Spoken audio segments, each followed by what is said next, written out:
नमस्कार, मैं हूं पूजा सिंह और आप देख रहे हैं RNTV नेशनल। चलिए बुलेटिन की शुरुआत करेंगे उत्तराखंड की कुछ खास बड़ी खबरों के साथ। मुख्यमंत्री पुष्कर सिंह धामी ने उत्तराखंड क्रिकेट टीम को पहली बार रणजी ट्रॉफी सेमीफाइनल में पहुंचने पर हार्दिक बधाइयां दी। उन्होंने खिलाड़ियों के बेहतर टीम वर्क, अनुशासन और प्रदर्शन की सराहना भी की। मुख्यमंत्री ने कहा कि ये राज्य के खेल इतिहास में महत्वपूर्ण मील का पत्थर है और इससे खिलाड़ियों का आत्मविश्वास भी बढ़ेगा। उन्होंने उत्तराखंड क्रिकेट एसोसिएशन को भी उनके योगदान के लिए बधाई दी और टीम को सेमीफाइनल जीतकर फाइनल में पहुंचने की शुभकामनाएं भी दी।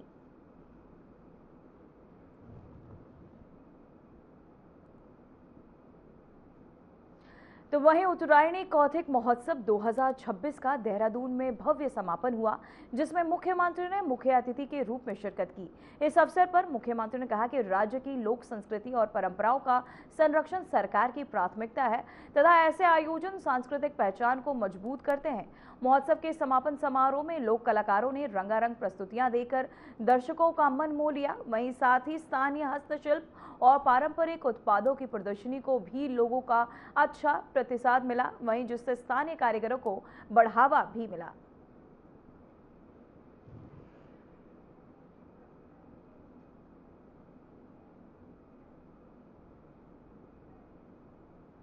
तो वहीं डॉक्टर नित्यानंद जी के जन्म शताब्दी वर्ष समारोह के उपलक्ष्य में आयोजित राष्ट्रीय संगोष्ठी मुख्यमंत्री पुष्कर सिंह धामी ने भाग लिया।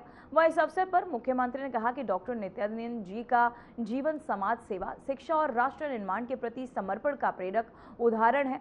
उन्होंने कहा कि उनके विचार और कार्य आने वाली पीढ़ियों को देश और समाज के लिए सकारात्मक योगदान देने की प्रेरणा देते रहेंगे। मुख्यमंत्री ने उनके आदर्शों को आगे बढ़ाने और समाज में जन जागरूकता फैलाने की आवश्यकता पर भी जोर दिया। साथ ही इस दौरान सीएम पुष्कर सिंह धामी ने क्या कुछ कहा, चलिए आपको सुनाते हैं। और ये उनकी बहुत चिंता थी, उस पर आज हम लोग काम भी कर रहे हैं, लगातार हमारा उस पर ध्यान भी है।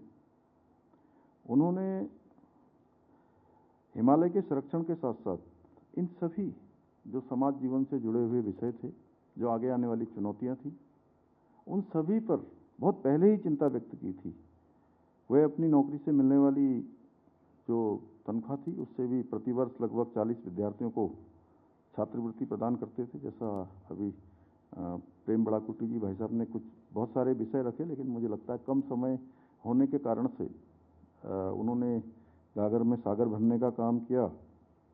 और सभी वक्ताओं ने बहुत विस्तार से बताया कि 1975 में उनको आंशिक पक्षघात से ग्रस्त होने के बाद भी उन्होंने पहाड़ों में रहकर सेवा कार्य को निरंतर जारी रखा। आज राष्ट्रीय स्तर पर जिस वैज्ञानिक दृष्टि से आपदा जोखिम न्यूनीकरण की बात हो रही है, डॉक्टर नित्यानंद जी उसे उन्होंने बहुत पहले ही, दशकों पहले समझ लिया था। 1991 में उत्तरकाशी हो, 99 में चमोली में आए विनाशकारी भूकंप के साथ साथ 2013 की केदार घाटी की भयंकर आपदा, इसने पूरे हिमालय क्षेत्र को झकझोर दिया। और इस वर्ष तो हम सभी ने देखा कि 5 अगस्त 2025 धराली से शुरू होकर आपदा पूरे राज्य के अंदर कोई स्थान ऐसा नहीं था। अगर हम कहें धराली में आई, धराली के बाद थराली में आई, उसी जनपद में चेपड़ो, कुंतरी, दुर्मा, रुद्रप्रयाग के छेनागाड़, या अगर पौड़ी जनपद की बात करें तो भरसार के आसपास का क्षेत्र, सैंजी गांव, सूरत सीमांत क्षेत्र बागेश्वर का पौसारी गांव या देहरादून के आसपास कोई स्थान आपदा से अछूता नहीं रहा। उस समय जब पूरे क्षेत्र में आपदा आई थी, उस समय भी उन्होंने बिना किसी विलंब के साथ स्वयंसेवकों के साथ मिलकर राहत एवं पुनर्कार्यों। तो वहीं कांग्रेस प्रदेश चुनाव प्रबंधन समिति के अध्यक्ष हरक सिंह रावत का एक बयान सोशल मीडिया पर वायरल हो रहा है। उन्होंने कहा कि नेताओं के कितने भी करीबी क्यों ना हो, टिकट और चुनाव जीतने वालों को ही प्राथमिकता मिलेगी। उन्होंने उदाहरण देते हुए कहा कि टिकट राहुल गांधी का भी फाइनल नहीं है। हरक सिंह रावत ने आगे कहा कि वह पार्टी के सिपाही हैं और जिस सीट से कोई चुनाव नहीं लड़ेगा वहां से वह खुद चुनाव लड़ने को तैयार हैं।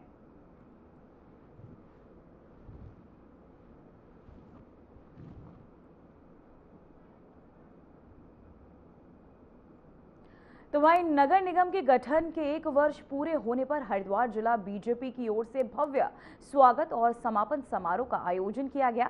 इस कार्यक्रम में नगर निगम के बीजेपी पार्षदों और मेयर का सम्मान किया गया। मुख्य अतिथि उत्तराखंड के पूर्व मुख्यमंत्री और हरिद्वार सांसद त्रिवेंद्र सिंह रावत रहे। वहीं समारोह में वरिष्ठ बीजेपी नेता और स्थानीय विधायक मदन कौशिक, आदेश चौहान सहित कई पार्टी पदाधिकारी और बड़ी संख्या में कार्यकर्ता भी उपस्थित रहे।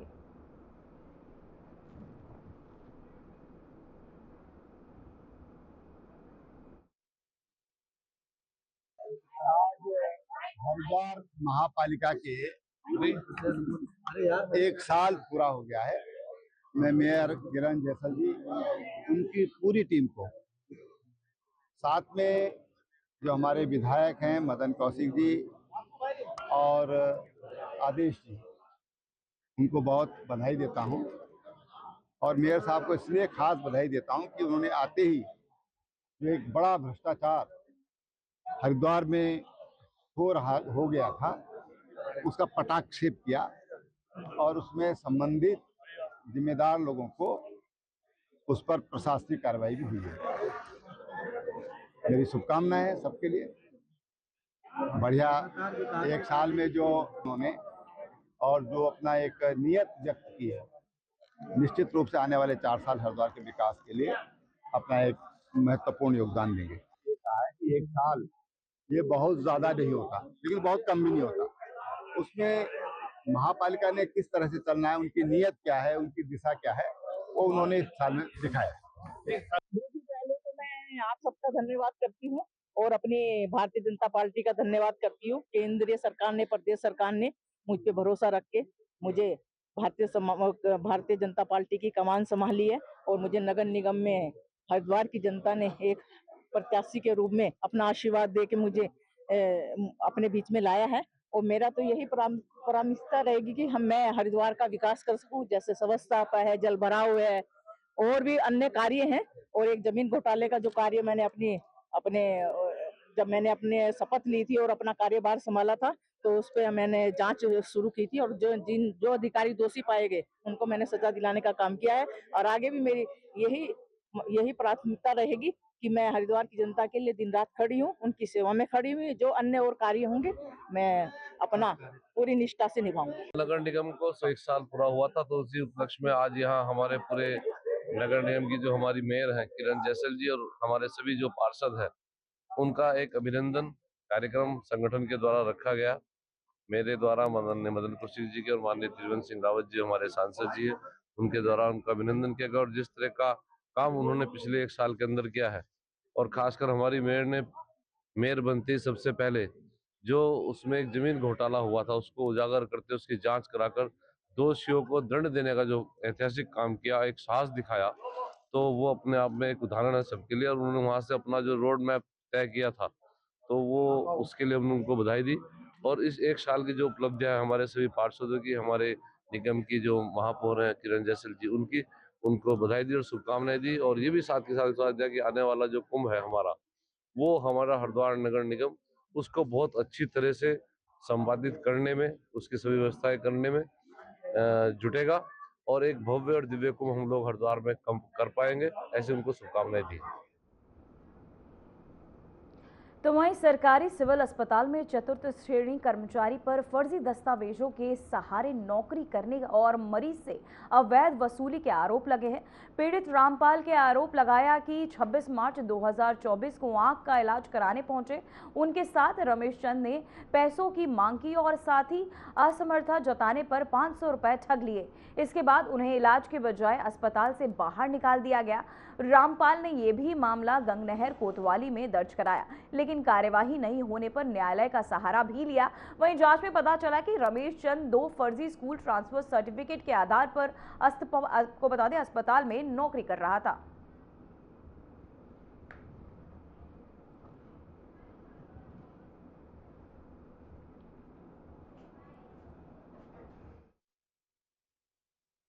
मेरी आंख का मामला था। आंख में पत्ता लग गया था।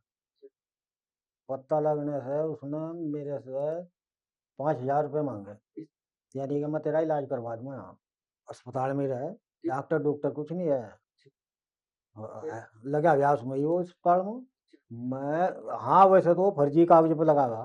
5,000 तो मेरे पास थे नहीं, मैंने उसे 500 रुपये दिए लिए उसने। वो सबरा दारू पी के अपना पटिका जाएगा। और शाम तक मुझे दिखा ही नहीं वहाँ, इलाज तो कहाँ होता। एक दो को पूछा, मैं कहा भाई कहाँ गया वो? उन्होंने कहा भाई वो तो अपने कमरे पड़ा होगा दारू पियो। ये वहाँ मैं सोचा भाई आँख से पानी चल रहा था, सोचा क्या करूँ। जैसा गया मैं पूछता पाछता गया उसके कमरे, देखा दारू पियो दूध पड़ा। उसने कहा भाई मैं कहा इलाज तो मेरा हो है, मुझे 500 रुपये दे दो मेरे, मैं अपने घर तो जाऊँगा। ये 500 रुपये तो हमने दिए नहीं। उन्होंने गाली गलौज करके उन्होंने कहा तो यहाँ से भाग जा, और कल को आइए, कल को होगा तेरा इलाज। की शिकायत करी यहाँ गंगनहर थाने कोर्ट में गए। उसके बाद ये हो गया कि उसके फर्जी कागज निकलवाए वकील साहब से मिलकर। मैं अभी अभी चार्ज लिया हूँ जनवरी महीने में सीएमएस का। मुझे अभी इस संबंध में कोई जानकारी नहीं है, तो मैं जानकारी लूंगा और उसके बाद जांच करा के जो भी कार्रवाई होगी वो करूंगा। जांच में जो भी आरोप अगर सिद्ध होते हैं तो उसके लिए उच्च अधिकारियों को कार्रवाई करने के लिए लिखा जाएगा। इस संबंध में मुझे कोई जानकारी अभी तक नहीं है कि पहले कौन है इस तरह लगा करके, लेकिन अगर मेरे कार्यकाल में कोई इस तरह का करता है तो जांच कराई जाएगी। जांच कराने के बाद अगर दोषी पाया जाता है तो उसको उसके लिए सजा दी जाएगी। हाँ हाँ, रमेश चंद यहाँ पे कार्यरत है, वो क्लास 4th में है। किस पोस्ट पर है? पोस्ट पे वही है, प्यून के पोस्ट पे।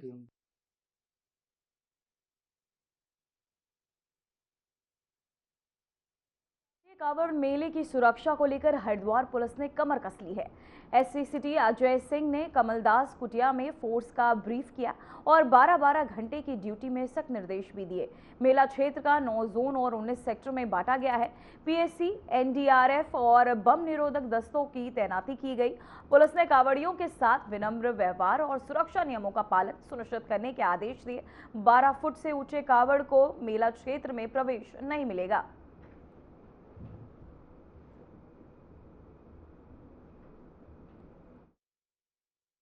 देखिए, शारदीय कांवड़ स्टार्ट हो चुकी है, जो कि 2 फरवरी से शुरू होकर के और महाशिवरात्रि जो हमारा 15 तारीख को पड़ेगा, उस दिन तक विशेष रहेगा। इसके क्रम में जिलाधिकारी महोदय द्वारा, वरिष्ठ पुलिस अधीक्षक महोदय द्वारा सभी जनपद के अधिकारियों को ब्रीफिंग देकर और मीटिंग करके और जो महत्वपूर्ण निर्देश थे वो दिए गए थे, जिसमें न केवल रोड की व्यवस्था बल्कि जो पैदल मार्ग है हमारा, पार्किंग की व्यवस्था है, घाटों की व्यवस्था है। इसके अलावा जो हल्की पहाड़ी क्षेत्र में पड़ने वाले हमारे पुल हैं, तो आवश्यक व्यवस्थाओं के संबंध में एक एक व्यवस्था को चाक चौबंद और सुनिश्चित करने के लिए, जिससे कि यातायात सुगम हो और सुरक्षित तरीके से कांवड़िए अपने गंतव्य को जाए, हमने हमारे द्वारा प्लानिंग की गई है। संपूर्ण कांवड़ यात्रा की दृष्टिगत जो पुलिस फोर्स बल की तैनाती की गई है, एसएसपी महोदय के निर्देश के क्रम में 9 जोन और 19 के करीब हमारे द्वारा सेक्टर बनाया गया है। प्रत्येक जो जोन है उसके प्रभारी हमारे द्वारा गैजेटेड अधिकारी को बुलाया गया है और इसी तरीके से जो सेक्टर है उसमें इंस्पेक्टर और सब इंस्पेक्टर रैंक के अधिकारी नियुक्त किए गए हैं। चूँकि हमारे वहाँ जो कांवड़ यात्री हैं इस वाले में लगभग 90% के जो कांवड़िए हैं वो वाया नजीबाबाद बिजनौर होकर के आते हैं, जो पीछे से मुरादाबाद, रामपुर, उधम सिंह नगर, उधर अपना रामनगर, पीलीभीत, बरेली, इन क्षेत्रों से आते हैं। उसके लिए हमने वहाँ प्रोसीजर। फिलहाल बुलेटिन में वक्त हो चुका है एक छोटे से ब्रेक का। देखते रहिए RTV नेशनल। ब्रेक के बाद बुलेटिन में एक बार फिर से आपका स्वागत है। बीजेपी की नीतियों और योजनाओं से प्रभावित होकर बड़ी संख्या में लोग पार्टी से जुड़े। बलबीर रोड स्थित बीजेपी मुख्यालय में आयोजित कार्यक्रम में 25 से अधिक जनप्रतिनिधि, सामाजिक कार्यकर्ता और जनसेवी बीजेपी के सदस्य ग्रहण ली और साथ ही सदस्यों ने प्रधानमंत्री नरेंद्र मोदी और मुख्यमंत्री पुष्कर सिंह धामी के नेतृत्व जन कल्याणकारी योजना और विकास एजेंडे से प्रभावित होकर पार्टी का दामन थामा। वहीं सदस्यता लेने के बाद सभी ने मुख्यमंत्री से मुलाकात की और देश प्रदेश के विकास में योगदान योगदान देने का संकल्प भी लिया। पार्टी ने नए सदस्यों का स्वागत करते हुए उन्हें सक्रिय भागीदारी के लिए प्रेरित किया।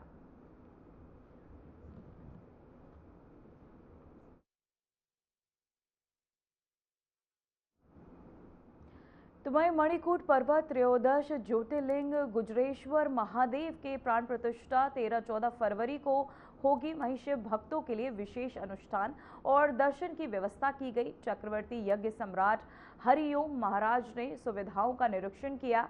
वहीं प्रशासन और आश्रम की टीमें श्रद्धालुओं की सुरक्षा और सुविधा के लिए पूरी तरह तैयार है। देश भर से हजारों भक्तों ने आने की संभावना भी जताई जा रही है, जिसे लेकर तमाम तैयारियां की जा चुकी हैं।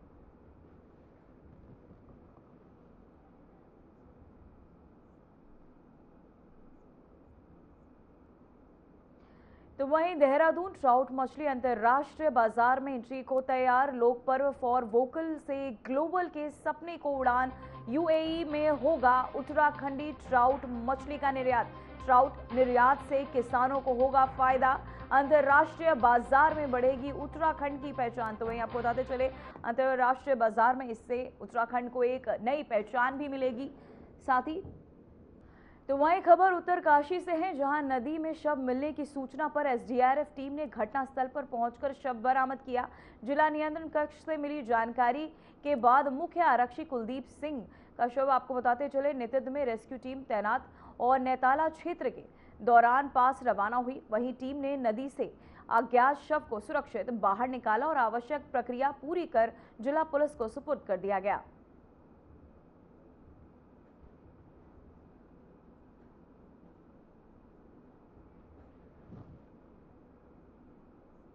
तो वहीं हरिद्वार के रानीपुर कोतवाली क्षेत्र में गुमशुदा दिव्यांग ई रिक्शा चालक मनीष की हत्या का सनसनीखेज खुलासा हुआ। पुलिस ने मुख्य आरोपी अयान को गिरफ्तार किया, जिसकी निशानदेही पर मनीष का शव और ई रिक्शा बरामद किया गया। मनीष के पिता राम आश्रय ने 4 फरवरी को लापता होने की तहरीर दी थी। एसएसपी प्रमिंद सिंह डोभाल के विशेष पुलिस टीम गठित कर जांच तेज की।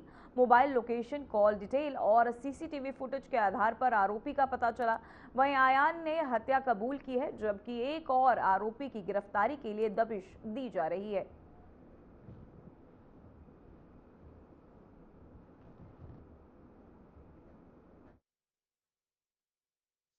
4 फरवरी को रानीपुर कोतवाली क्षेत्र के विष्णु लोक कॉलोनी के रहने वाले राम आश्रय द्वारा पुलिस को ये बताया गया था कि उसका पुत्र मनीष, जो 1 तारीख से गुमशुदा चल रहा है, शाम के समय वो लाश देखा गया था। उसके बाद से वो कहीं नजर नहीं आ रहा है, ना उसका फोन का पता लग पा रहा है, फोन भी स्विच ऑफ था। पुलिस ने तत्काल पूरे मामले को गंभीरता से लेते हुए इसमें कंटिन्यू करते हुए उसके जब सीडीआर एनालिसिस का पुलिस के द्वारा किया गया, तो ये बात पुलिस के संज्ञान में आई कि लास्ट जो कॉल एक व्यक्ति को की गई थी, जब पुलिस ने उससे पूछताछ की तो यह पता लगा कि अभियुक्त अयान द्वारा वो कॉल की गई थी, जिसने उसका फ़ोन यूज़ किया था। पुलिस के द्वारा अयान को जब हिरासत में लिया, उससे पूछताछ की गई तो उसके द्वारा सख्ती से पूछताछ में ये बात बताई गई कि उसके द्वारा सर्वप्रथम मनीष से ये फ़ोन छीना गया था, उसे छीन के वो भागा था। इस बीच वो कॉल उसके द्वारा की गई थी। बाद में जब मनीष के द्वारा उससे फ़ोन देने का दबाव पड़ा, नहीं अन्यथा पुलिस को बताने के लिए उसको कहा गया, इस बात से डरते हुए उसने अपने एक साथी बिलाल के साथ मिलकर मनीष की हत्या की और एक बोरे में डाल के उसकी ई रिक्शा से सुपरवाइजर कॉलोनी BHEL के पास उसको फेंक दिया। पुलिस के द्वारा सब पूरे मामले को जांच के तहत, एविडेंस के तहत ई रिक्शा और मृतक मनीष की बॉडी को बरामद किया गया। अभियुक्त अयान को पुलिस अभिरक्षा में लिया गया है, उसको आज न्याय। फिलहाल उत्तराखंड की खबरों में इतना ही। देखते रहिए RNTV नेशनल। मुझे दीजिए इजाजत। नमस्कार।